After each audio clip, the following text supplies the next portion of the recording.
Hello and welcome to Analog Insights. In today's episode, Jules and I take a closer look at a new solution for a very old problem that haunts film camera enthusiasts for quite a while now, and that is there are so many beautiful vintage cameras on the market that unfortunately come without a built-in light meter and rangefinder. And as a result of that, you would always have to think of, okay, if I buy that camera, I need to also buy a rangefinder that it can fit into the cold shoe or hot shoe. And then I would also need an accessory to properly measure the light, or go with the Sunny 16 rule. Or the other way around, you buy a light meter that you put into the hot and cold shoe, and then you still need to make a guess when it comes to the distance to your subject. And that always feels a little bit of a compromise, where you have that accessory nightmare where you bring all sorts of things and the camera, and you feel like, I wish the camera had one of those features at least built in, or even both of them. And suddenly there is a solution on the market, and that is the Qi light and distance pocket meter that basically integrates two different features. Using a laser, you can measure the distance to your subject, and then of course you have, kind of common for these devices, a light meter built in that tells you exactly the correct exposure. And in this particular case, there are two different versions of the LD pocket meter. A light version that measures a 30-degree angle of your scene, so basically an average metering when it comes to the exposure meter. And then there is a pro version which only measures a 7-degree angle, and as a result of that, that is more suitable as a spot meter, so you can take multiple measurings of your scene and then calculate the best fitting one to make sure that you have proper exposure across the entire scene. The device is available in frosted black and frosted silver, and we have both versions here, the light version in silver and the more professional version here in black. And we combined it with cameras that typically have exactly that problem. So the Vogtländer Perkeo, a beautiful 6x6 medium format folder camera, which we had reviewed here before, we combined that with the light version in silver, kind of matching color here, and then the Hasselblad SWC in black, a beautiful camera that typically doesn't need so much of a distance metering because of the relatively wide angle lens, and yet the closer you get to your subject, that of course also comes into play, and it's also convenient in that case because it doesn't have a light meter built in to have that here. So we took those two out to take the device through its paces and take a closer look how accurate will be the focusing, how does it work in practice, how does it work for portraits and other scenarios. And as always, the films were developed and scanned by my trusted On Film Lab in Frankfurt. Let's dive in there.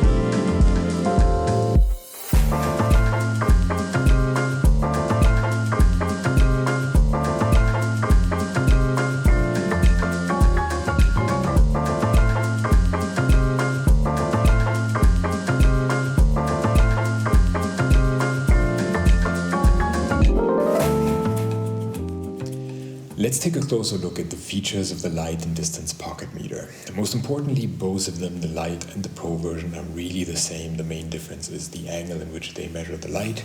So they both come with a button, a dial, and a switch here on the side to turn the laser on or off, depending on whether you want to measure your distance or not. Otherwise, it's just a light meter.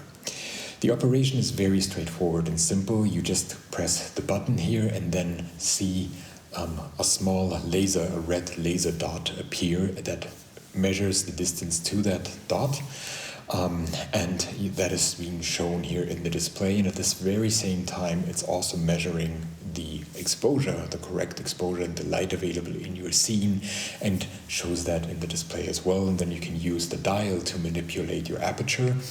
Depending on your photographic intentions, you would set it to f8 or f2.8 or whatever, and then immediately see what would be the correct shutter speed for that, and all you then need to do is transfer the pieces of information, so both the distance and the correct data for your exposure to your camera and take the shot. And conveniently you can also do that when having the camera at eye level, so I used that repeatedly, that I was looking through the viewfinder and press the button and then observed through the viewfinder where the point was pointing and whether this is where I want to have the focus, and that also ensures that you're measuring exactly the right distance from that point and not measuring a distance while holding the camera down in front of your belly or something similar. The setup, of course, is interesting because you have this limited button layout. They solved it using time. So if you press the main button for 2 seconds, you're in the ISO setting, and then you can use the dial to set the correct film speed. And if you're pressing it for 5 seconds, you can switch between meters and feet, which is also convenient, depending on whether your lens supports only one of those or what your personal preference would be for measuring it. And the device measures distances between 0.1 meters and 50 meters, so quite a range. And there's also an interesting additional accessory available. It's called the red dot sight accessory, which makes the red dot even more visible, especially in bright daylight situations. It's basically, for those of you who are into tactical gear, it's coming from a world of weapons, so not really my cup of tea, and we didn't use it for our test here. But if you are concerned about not seeing that red laser dot, then you can use that accessory. But then, of course, you have to rearrange the entire setup, put the actual light meter on there, and then this plate onto the cold shoe. The device can be charged using a USB-C cable, so just a regular USB-C port, which is convenient, and it gives you a battery status in the upper right corner, and that's it. So a very simple device that comes with a little bit of an instruction, and then you're good to go.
So what about the handling and our personal impressions? The GLD pocket meter is really easy to use and quite convenient.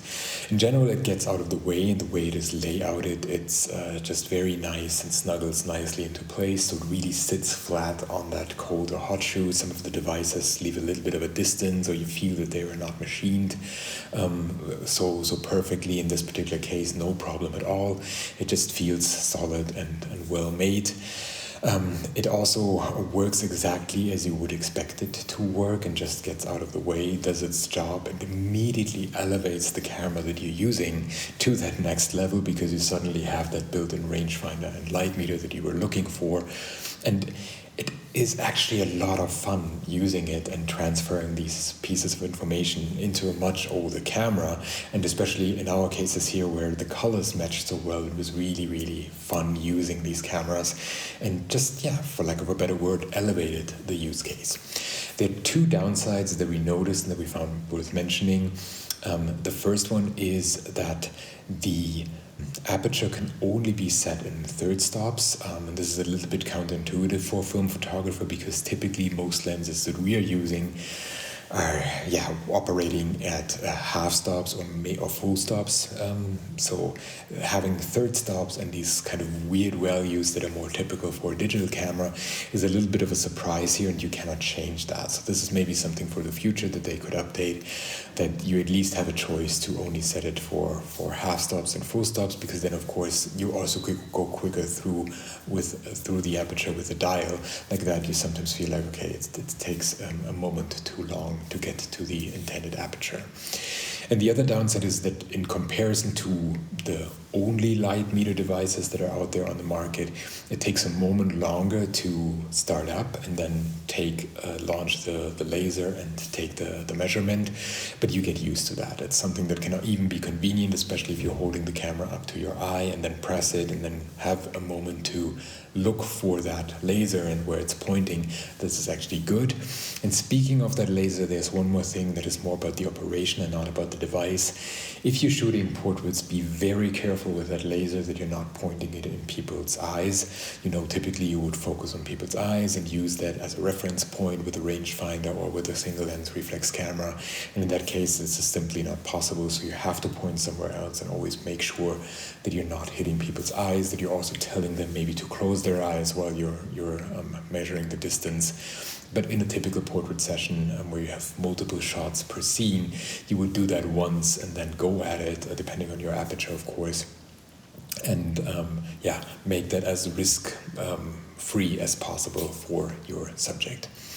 What was also convenient is the battery status and being able to charge it with USB-C. This is typically the kind of charger that everyone carries by now, especially when you're on a trip or so on. You don't have to bring in an additional charger cable, but you just have it with you. And I recently brought it with me on a trip in Morocco and used it for a couple of days, and there was no need of charging it at all. So especially if you're not using the laser, of course, it lasts even longer, but even if you're using both features, it's just perfectly fine.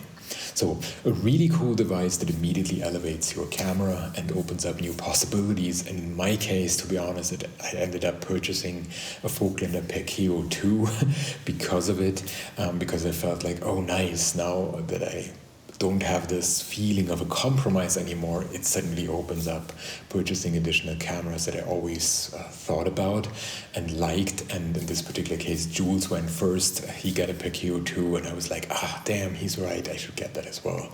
And followed suit. So this is what can happen if you suddenly have that new device and the new possibilities it brings.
So thank you very much for watching. I hope you enjoyed this episode of Analog Insights and our review of the Qi Light and Distance Pocket Meter.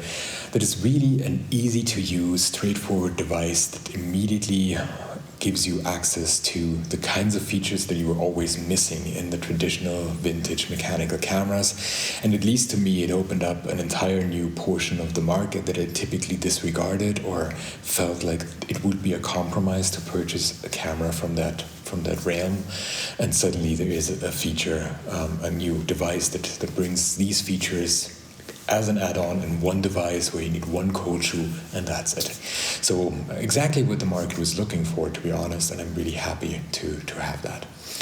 I hope you enjoyed this video. If you did, please remember to like it and maybe even share it with your friends. And if you want to see more videos like this, please subscribe to our channel. Jules, Greg, and I really appreciate each and every subscriber coming our way. So thanks for watching. I hope to see you soon.